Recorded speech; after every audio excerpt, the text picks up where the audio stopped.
Hello, all my dear student friends. Welcome to this session. We are discussing the first topic, that is Introduction to Metrology. Today we will discuss the various types of errors. Errors in measurement. So, the errors in measurement may be systematic or controllable errors, as well as the errors in measurement may be random errors. The systematic or controllable errors are those errors which can be controlled. We are having some idea about the magnitude and direction of these errors, and therefore we can eliminate these errors, or at least sometimes we can minimize these errors. So therefore these errors are called as the systematic or controllable errors. Other type of errors are nothing but the random errors. The random errors are out of our control. So we have very less control on the random errors. Now the systematic or controllable errors are: number 1, calibration errors; number 2, environmental errors or errors due to ambient conditions; number 3, loading or stylus errors; number 4, avoidable errors or reading errors, for example parallax error. So let us brief one by one about these errors. First of all, calibration errors. So I hope you know that what is the calibration of an instrument. Calibration of an instrument is nothing but framing the scale of the measuring instrument by comparing it with some standard instrument or with some standard of measurement. So the calibration of the instrument may be done after the manufacturing of the instrument, that is called as the initial calibration of the instrument, and calibration of the measuring device is also done many times after some use of the instrument, maybe after some time, some months or some years, sometimes some days of use of the instrument. It depends. The frequency of calibration depends upon the frequency of the use of the instrument and the proper handling of the instrument. If the handling of the instrument is not proper, then frequent calibration of the instrument is required. So at the beginning, after the manufacturing of the instrument, when the instrument is calibrated, there is no scale marked on the instrument. So we have to mark the scale, we have to frame the scale on the instrument by comparing the data with some known standard. So comparison with some standard instrument is done and some known input is given to the measuring instrument, and we frame the scale, we mark the scale of the instrument. This known input is changed gradually, and according to these changes the marking is also repeated at various values of the measured quantity, and that is the initial measurement, initial calibration of the device.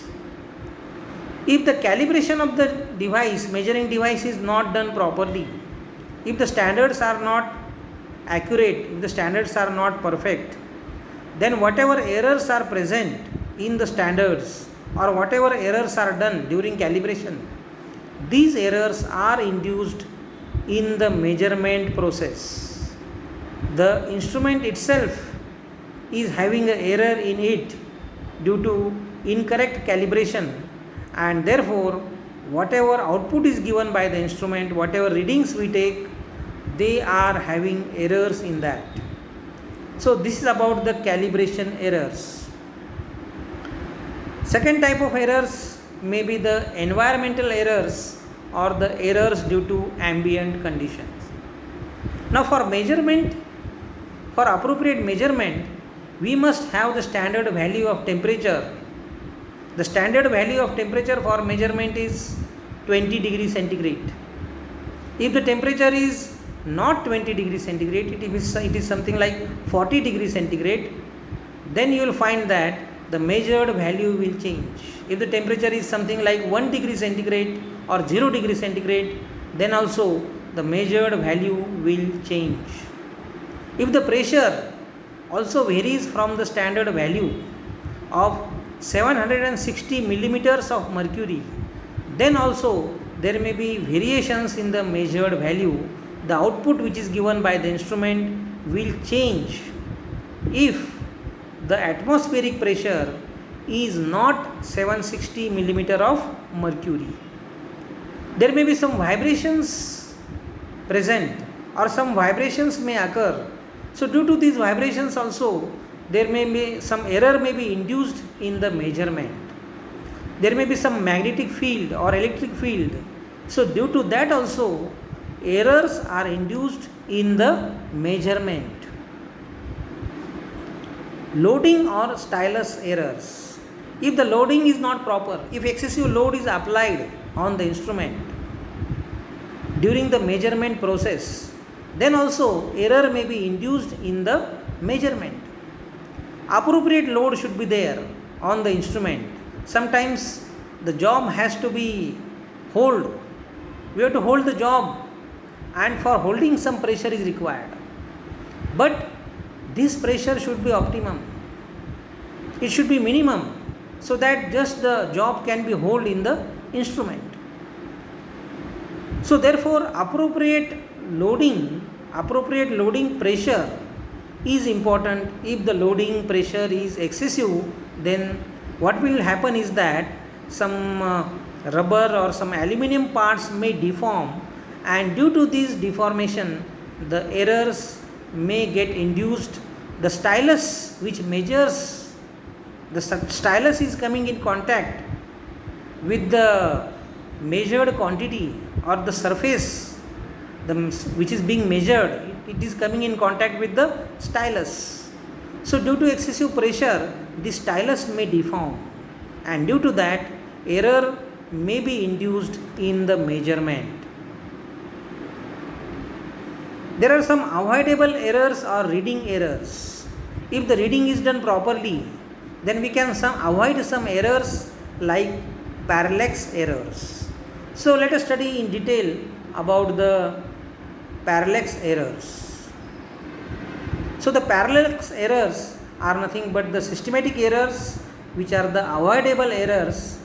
So how this parallax effect is induced in the measuring system, in the measuring procedure, that we have to see. When the direction of vision is not perpendicular to the scale, then the parallax error is induced. If the direction of scale is perpendicular, if the line of vision is perpendicular to the scale, then the parallax error is avoided. And when the line of vision is not perpendicular to the scale, parallax error is induced in the measurement process. Now look at this figure. You can see the scale at the top 2, 3, 4, 5, 6, and let us see the direction of vision. Look at this arrow, look at this line. So this is nothing but the line of vision. This line of vision is perpendicular to the scale and it avoids parallax error. Let us have this once again. So look at this line of vision. So you can see that this line of vision is perpendicular to the scale and this will avoid the parallax error. But we can have the line of vision like this, inclined. So if the line of vision is inclined like this, then the parallax error is induced. Line of vision not perpendicular to scale induces parallax error in measurement. One more line of vision is shown here, and if the line of vision is like that, then also parallax error is induced. You can see that these other two lines of vision, they are crossed, they are inclined, and they are not perpendicular to the scale. Therefore, the parallax error is induced in the measurement. The random errors, the causes of these random errors are very difficult to determine and difficult to eliminate. When we don't know the cause, then how can we eliminate that error? These errors occur randomly and they are accidental in nature. Since these errors are accidental, they are difficult to determine and therefore they are difficult to eliminate. The possible sources of these errors are small variation in the placing, setting, standard and workpiece. There may be some variation, a very small variation in placing the job, in setting the job, setting the workpiece. So due to that, the errors like the random errors may occur. There may be slight displacement of lever joints of measuring instrument. It may also cause the error known as the random error. Operator error in scale reading. If the operator is not reading the scale properly due to his personal habit, personal problem, then also the errors like the random errors may occur, may be induced. And if there is a sudden vibration at the workplace where the measurement is being done, if there is some vibration, suddenly some vibration takes place, then also you will find that the random error may be induced. So the random errors, the causes of this error are difficult to determine and eliminate. The random errors occur randomly and are accidental in nature. The possible sources of the random errors are small variation in placing, setting, standard and workpiece, slight displacement of lever joint of measuring instrument, operator error in scale reading, or sudden vibration at workplace. Now let us compare the systematic error with the random error. First point, the causes of the systematic error can be determined and eliminated, whereas the causes of the random error are very difficult to determine and difficult to eliminate. The systematic errors are constant, whereas the random errors are not constant. The systematic errors result from improper conditions or procedures. The random errors are inherent in the measuring system. The systematic errors are caused due to improper calibration or due to non-standard environment or excessive measuring pressure or the parallax errors. These are the causes of the systematic errors. The random errors may occur because of the following reasons: operator error in scale reading, sudden vibration at workplace, small variation in placing, setting, standard and workpiece, slight displacement of lever joint of measuring instrument. These are the causes of random errors.